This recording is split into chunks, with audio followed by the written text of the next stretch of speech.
था आपका एक और हिंदी के प्रैक्टिस सेट में। अगर आपने पिछले प्रैक्टिस सेट नहीं लगा, एक बार पिछले प्रैक्टिस सेट लगाओ और इस प्रैक्टिस सेट में अपने नंबर काउंट करना, कितने नंबर बनते हैं। शुरू कर लेते हैं पहले क्वेश्चन के साथ। जो हमारा पहला क्वेश्चन दिया गया है, नीली साड़ी में कौन सा विशेषण है, अर्थात विशेषण से क्वेश्चन है हमारा पहला। इसमें जो दिया गया है, नीली साड़ी में कौन सा विशेषण है। विशेषण के कितने भेद होते हैं? विशेषण के हमारे 4 भेद होते हैं, लेकिन इसमें जो पूछा है कौन सा विशेषण होगा, तो नीली साड़ी में हमारा कौन सा विशेषण होगा, ये हमारा गुणवाचक विशेषण होगा। ठीक है, विशेषण जो संज्ञा सर्वनाम की विशेषता बताते हैं वो विशेषण शब्द कहलाते हैं, जो विशेषण की विशेषता बताते हैं वह प्रविशेषण कहलाते हैं। सही है, विशेषण की कितनी अवस्थाएं होती है, तो विशेषण की 3 अवस्थाएं होती हैं। उसके बाद देखते हैं नेक्स्ट अगला क्वेश्चन जो हमारा दिया गया है। नेक्स्ट क्वेश्चन दिया गया हमारा, निम्नलिखित में कौन सा स्वर नहीं है। बिल्कुल बेसिक क्वेश्चन है, इसमें पूछा स्वर नहीं है। जो हमारा ऑप्शन नंबर डी है, यहाँ जो दिया गया है ये हमारा स्वर नहीं है, ये हमारा व्यंजन है। सही है, इसमें जो दिए गए हैं बाकी हमारे स्वर हैं। स्वर क्या होते हैं, तो ऐसे वर्ण जो बिल्कुल स्वतंत्र रूप से बोले जाएं स्वर कहलाते हैं।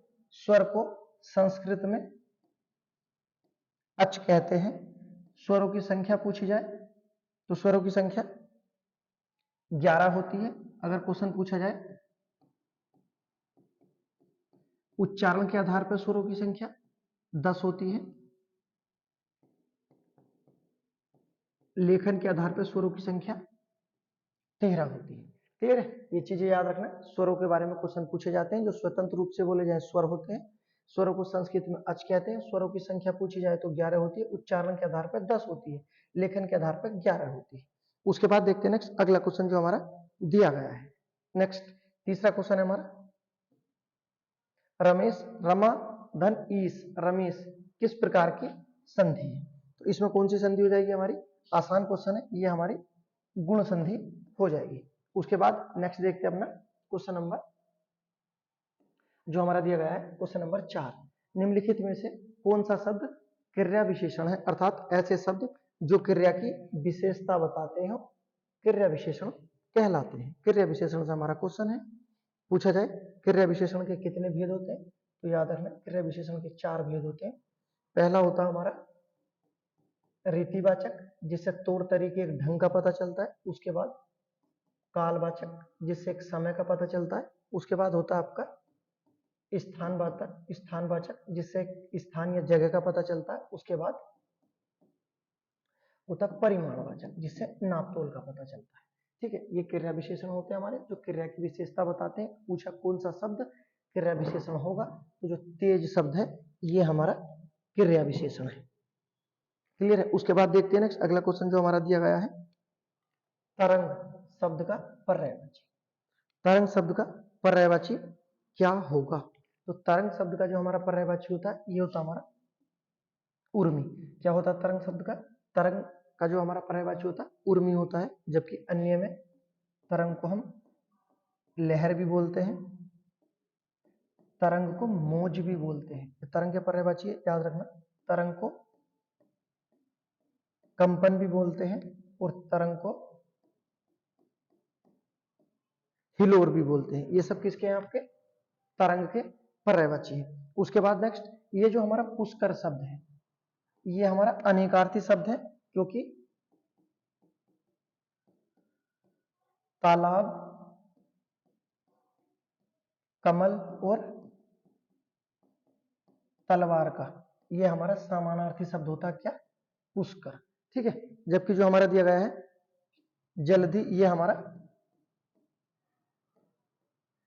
समुद्र का पर्यायवाची दिया गया है। उसके बाद कूल ये हमारा किनारे का पर्यायवाची होता है। ठीक है, पर्यायवाची के बारे में क्वेश्चन आते हैं, याद रखना। उसके बाद नेक्स्ट अगला दिया गया है, जो शब्द क्रिया की विशेषता बताते हो क्रिया विशेषण कहलाते हैं। इससे ऊपर ये क्वेश्चन था जो हम पढ़ गए थे, जो क्रिया की विशेषता बताते हो क्रिया विशेषण। क्रिया विशेषण के कितने भेद होते हैं, 4 होते हैं। कौन कौन से, कालवाचक, रीतिवाचक, स्थानवाचक और परिमाणवाचक। उसके बाद देखते हैं नेक्स्ट क्वेश्चन नंबर 7 जो हमारा दिया गया है। क्वेश्चन नंबर 7 हमारा दिया गया है, निम्नलिखित में से किस वाक्य में सकर्मक क्रिया का प्रयोग किया गया है। क्रिया से क्वेश्चन है, लेकिन इस बार जो क्रिया पूछी है सकर्मक क्रिया पूछी है, जबकि पिछले प्रैक्टिस सेट में अकर्मक क्रिया पूछी थी। सही है। जो हमारा दिया गया है सकर्मक क्रिया, अर्थात ऐसी क्रिया जिसमें कर्म छुपा हुआ हो। कर्म पहचानने के लिए किससे प्रश्न करते हैं हम? क्या से प्रश्न करते हैं। यदि उत्तर मिल जाए तो सकर्मक, उत्तर ना मिले तो अकर्मक होता है। जैसे ऑप्शन नंबर बी में दिया गया है, बच्चे छत पर पतंग उड़ा रहे हैं। क्या उड़ा रहे हैं? पतंग उड़ा रहे हैं। उत्तर मिल जाएगा, यही हमारा सकर्मक क्रिया हो जाएगी। उसके बाद नेक्स्ट क्वेश्चन देखते हैं, हमारा जो 8वां क्वेश्चन दिया गया है हमारा, निम्नलिखित में से कौन सा चिन्ह योजक चिन्ह के रूप में प्रयोग किया जाता है? अर्थात विराम चिन्ह से क्वेश्चन है, विराम चिन्ह से क्वेश्चन है जो दिया गया है योजक चिन्ह का प्रयोग, या कौन सा योजक चिन्ह है? तो याद रखना ऑप्शन नंबर सी हमारा योजक चिन्ह होता है, जबकि जो ऑप्शन नंबर ए दिया गया है ये हमारा क्या है? उपविराम होता है हमारा। क्या होता है? उपविराम। जबकि ये जो दिया गया है हमारा ऑप्शन नंबर बी, ये हमारा होता है अर्धविराम। जबकि ये जो होता है हमारा विषमादि बोधक होता है। कौन सा होता है? विषमादि होता है। ठीक है। विराम चिन्ह के बारे में याद रखना कि विराम चिन्ह का शाब्दिक अर्थ क्या होता है, तो याद रखना ठहराव। विराम चिन्ह का शाब्दिक अर्थ होता है। तो विराम चिन्हों की कुल संख्या कितनी होती है? 20 होती है। किस व्यक्ति के आधार पर यह पूछा जाता है, तो याद रखना कामता जी प्रसाद के आधार पर विराम चिन्हों की संख्या 20 है। सही है। और ये याद रखना कि ऐसा विराम चिन्ह जो संस्कृत में प्रयोग नहीं किया जाता, वो कौन सा विराम चिन्ह है? तो जो ऑप्शन नंबर सी है, जिसे हम कहते हैं योजक चिन्ह, ये हमारा संस्कृत में प्रयोग नहीं किया जाता है। ये हमारे विराम चिन्ह के बारे में पूरी विशेषता थी। आप देखना एक बार, चीजें समझ में आ गई होंगी। चारों विराम चिन्हों के बारे में। विराम चिन्ह का शाब्दिक अर्थ ठहराव होता है, अर्थात बोलते समय क्षण भर का जो ठहराव होता है वही हमारा विराम चिन्ह होता है, याद रखना। उसके बाद नेक्स्ट एक क्वेश्चन पूछा जाता है, ठीक है, कि कुछ शब्द होते हैं जो विराम चिन्ह जिनकी जगह आ जाता है, जो हमारे जोड़ने वाले शब्द होते हैं जितने भी, जैसे क्यों, क्योंकि, किंतु, परंतु, तो उनके स्थान पर हमारा जो भी हमारा विराम चिन्ह होता है वो आ सकता है। ठीक है। तो याद रखना कि समुच्चय बोधक शब्दों के स्थान पर कौन सा चिन्ह आ जाता है, तो कहना विराम चिन्ह में कोई सा भी आ सकता है। उसके बाद देखते हैं नेक्स्ट अगला क्वेश्चन, जो ऑप्शन नंबर हमारा 9 दिया गया है। नेक्स्ट देख लेते हैं, जो दिया गया है, निम्नलिखित में से कौन से वाक्य में अपूर्ण वर्तमान, अर्थात जो पूर्ण ना हो, अपूर्ण वर्तमान दिया गया है। बहुत आसान है। पार्थ खेल रहा है, अभी भी खेल रहा है, कार्य पूर्ण नहीं हुआ है, ये हमारा अपूर्ण हो जाएगा। उसके बाद देखते हैं नेक्स्ट हमारा अगला जो दिया गया है, नेक्स्ट हमारा क्वेश्चन नंबर 10 जो दिया गया है, ये भी हमारा काल से क्वेश्चन है। इसमें दिया गया है, निम्नलिखित में से कौन सा वाक्य संदिग्ध भूतकाल का है, संदिग्ध भूतकाल का प्रयोग किया गया है, अर्थात डाउट वाली बात है। बिल्कुल आसान है। मैंने निबंध लिख लिया होगा, या मैंने निबंध लिख लिया होगा, ये बिल्कुल एग्जैक्ट है। बाकी सब दिए गए हैं। उसके बाद देखते हैं नेक्स्ट अगला क्वेश्चन जो हमारा दिया गया है, काल से क्वेश्चन है। काल से क्वेश्चन हो जाते हैं, आसान होते हैं। उसके बाद देखते हैं नेक्स्ट जो क्वेश्चन दिए गए हमारे 11 और 12 जो दिए गए, ये हमारे पर्यायवाची से है, लेकिन पूछा क्या, निम्नलिखित में से पर्यायवाची नहीं होगा। जैसे झूठ का क्या पर्यायवाची नहीं होगा, ये हमारा दिया गया है। तो झूठ का जो पर्यायवाची नहीं होगा वो याद रखना, वचन झूठ का पर्यायवाची नहीं होता। बाकी जो दिए गए मिथ्य, मृषा और असत्य सब झूठ के पर्यायवाची। उसके बाद दिया गया है टेढ़ा, जो टेढ़े का पर्यायवाची नहीं होगा। तो टेढ़े का जो पर्यायवाची नहीं होगा वो याद रखना, इसका जो होगा घुमा लिखा हुआ है, घुमाव नहीं लिखा, घुमा लिखा है, ये इसका पर्यायवाची नहीं होगा। उसके बाद देखते हैं नेक्स्ट अगला क्वेश्चन, ये दिए गए हमारे ब्लोम शब्द से। सब टॉपिक से क्वेश्चन आ जाते हैं, जैसे पर्यायवाची से भी आ गया, अब ब्लोम शब्द से भी आ गया। इसमें दिया गया है अल्प का सटीक ब्लोम क्या होगा? अल्प का बहुत, बहु, कई या सर्व।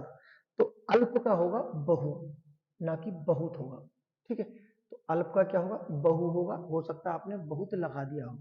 उसके बाद देखते हैं नेक्स्ट ऊषा का जो हमारा ब्लोम शब्द होगा, ऊषा का ब्लोम शब्द होगा संध्या। ठीक है, पर्यायवाची भी सही होनी चाहिए और विलोम शब्द भी। उसके बाद देखते हैं नेक्स्ट अगला जो हमारा क्वेश्चन दिया गया है, क्वेश्चन नंबर 15 और 16 दिए गए हैं हमारे, जो बिल्कुल समानार्थी शब्द से दिए गए हैं, अर्थात इसमें पूछा समानार्थी शब्द नहीं होगा।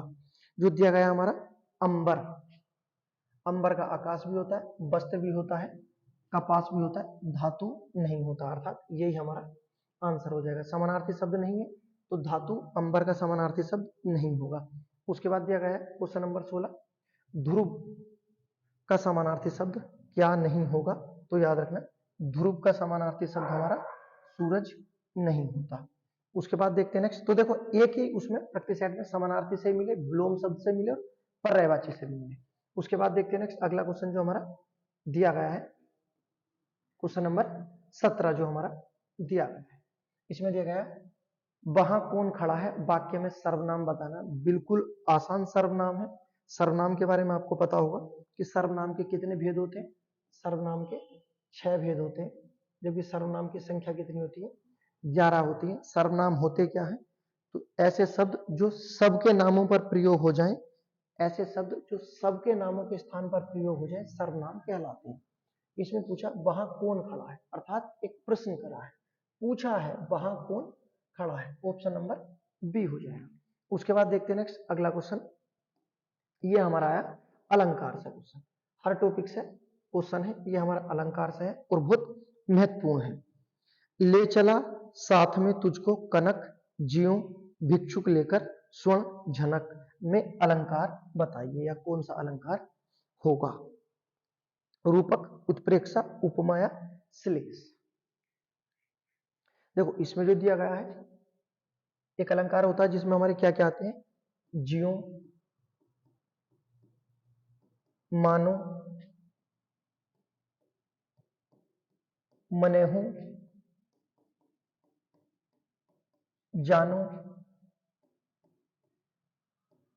मानो, मनेहू, जानो, जिन्हू या जिन्हू। अब इससे आपकी पहचान हो गई होगी, और ज्यों भी इसमें आता है, तो ये हमारा कौन सा अलंकार हो जाएगा, उत्प्रेक्षा अलंकार। और उत्प्रेक्षा अलंकार की जो परिभाषा होती है याद रखना, क्योंकि अलंकारों की परिभाषा पूछी जाती है, जहां उपमेय और उपमान की संभावना, उपमेय और उपमान की संभावना दर्शाई जाए, वहां पर आपका कौन सा अलंकार होता है, तो याद रखना उत्प्रेक्षा अलंकार होता है। अगर ये हो जाता जहां उपमेय को उपमान मान लिया जाए या आरोप लगाया जाए, तो वो हमारा रूपक अलंकार हो जाता है। ठीक है, तो संभावना किसमें दर्शाई जाती है, उत्प्रेक्षा में, जबकि आरोप किसमें लगाया जाता है, रूपक हो जाता है। सही है, तो ये जो हमारा हो जाएगा, जो हमारा क्वेश्चन नंबर 18 है, इसका आंसर हो जाएगा उत्प्रेक्षा अलंकार। ले चला साथ में तुझको कनक, ज्यों भिक्षुक लेकर स्वर्ण झनक। ठीक है, तो ये हमारा हो जाएगा उत्प्रेक्षा अलंकार। उत्प्रेक्षा अलंकार की पहचान के लिए ये हमारे इसमें शब्द आते हैं। ठीक है, मानो, मनहु, जानो, जिन्हु या ज्यों शब्द। उसके बाद देखते हैं नेक्स्ट अगला क्वेश्चन जो हमारा दिया गया है, क्वेश्चन नंबर 19। इसमें देखते हैं हमारा बहुत महत्वपूर्ण क्वेश्चन है, हर टॉपिक से क्वेश्चन है। अब देखो हमारा क्वेश्चन आ गया उपसर्ग प्रत्यय से क्वेश्चन है। तो उपसर्ग है, पहला दिया गया अपहरण में किस उपसर्ग का प्रयोग किया गया है। ठीक है, तो याद रखना अपहरण में जो प्रयोग किया गया हमारा अप शब्द का प्रयोग किया गया है। जबकि ये पूछा जाए जो हमारा अपहरण में अप उपसर्ग है, ये कौन सी भाषा का उपसर्ग है, तो ये भी आपको याद रखना, ये हमारा कौन सी भाषा का है, संस्कृत भाषा का उपसर्ग है। जबकि संस्कृत भाषा के अन्य जो उपसर्ग होंगे याद रखना, दुष जो आता है दुष्चरित्र वाला, उसके बाद निस छोटा वाला सु, उसके बाद अभी, प्रति, सम, ये सब हमारे कौन सी भाषा के उपसर्ग है, तो संस्कृत के उपसर्ग है। अब इस तरह से क्वेश्चन आते हैं, ये पूछे जाते हैं कौन सा उपसर्ग है। जैसे दे देता क्वेश्चन में कि अप में कौन सी भाषा का उपसर्ग होगा, तो याद रखना अगर पूछा जाए उपसर्ग के कितने भेद होते हैं, तो याद रखना उपसर्ग के 3 भेद होते हैं। तीनों के नाम याद रखना, पहला होता है हिंदी में होता है, दूसरा संस्कृत में, और फिर उसके बाद आगम। तो अगर पूछा जाए उपसर्ग के भेद तो 3 होते हैं, हिंदी, संस्कृत और आगत। अगर पूछा जाए अपर्ण में कौन सा था तो आप हो जाएगा, और कौन सी भाषा का है तो संस्कृत का हो जाएगा। सही है। जबकि सु, सम, दुस, नि, सु, अभि, प्रति सब किसके हैं? हमारे संस्कृत भाषा के हैं। उसके बाद देखते हैं नेक्स्ट अगला क्वेश्चन। देखो ये क्वेश्चन हमारा जो था 19 उपसर्ग से था, अब हमारा प्रत्यय से क्वेश्चन है। बुराई में कौन सा प्रत्यय है? ठीक है, तो याद रखना बुराई में हमारा कौन सा प्रत्यय है। अब देखो ये जो हमारे उपसर्ग प्रत्यय होते हैं ये दोनों हमारे क्या होते हैं? तो याद रखना ये हमारे अविकारी शब्द होते हैं, अर्थात इसमें लिंग वचन के आधार पर कोई परिवर्तन नहीं किया जा सकता। ऐसे शब्द जिनमें लिंग वचन के आधार पर कोई परिवर्तन नहीं किया जा सकता अविकारी शब्द होते हैं। और ये जो हमारे होते हैं ये हमारे शब्द का एक अंश होते हैं, अर्थात शब्द का अंश होते हैं। ठीक है, उपसर्ग शब्द के पहले लग जाते हैं, प्रत्यय शब्द के बाद में लग जाते हैं और शब्द का अर्थ बदल देते हैं। सही है, यही हमारे उपसर्ग प्रत्यय होते हैं। ठीक है, उपसर्ग के भेद पूछे जाए तो 3, अगर प्रत्यय के पूछे जाए तो याद रखना 2 होते हैं। कौन से? तो पहला होता हमारा कृत प्रत्यय, दूसरा याद रखना हमारा बहुत महत्वपूर्ण है तद्धित प्रत्यय। ठीक है, तो प्रत्यय के कितने भेद होते हैं? 2 होते हैं। कौन कौन से? दोनों के नाम याद रखना। पहला पूछा जाएगा कृत प्रत्यय, दूसरा तद्धित प्रत्यय। कृत प्रत्यय जो होते हैं, जो हमारे कृत प्रत्यय होते हैं ये हमारी क्रिया के साथ होते हैं और हमारी धातु के साथ आते हैं। जबकि तद्धित प्रत्यय हमारे संज्ञा, सर्वनाम और विशेषण के साथ आते हैं। क्लियर है? तो याद रखना उपसर्ग प्रत्यय से क्वेश्चन है, एक एक बारीकी के साथ समझो। ठीक है, प्रत्यय से हर एक टॉपिक से क्वेश्चन मिलेगा, बिल्कुल दिमाग सही चलेगा। अगर वीडियो पसंद आई तो लाइक करें। मिलते हैं नेक्स्ट प्रैक्टिस सेट।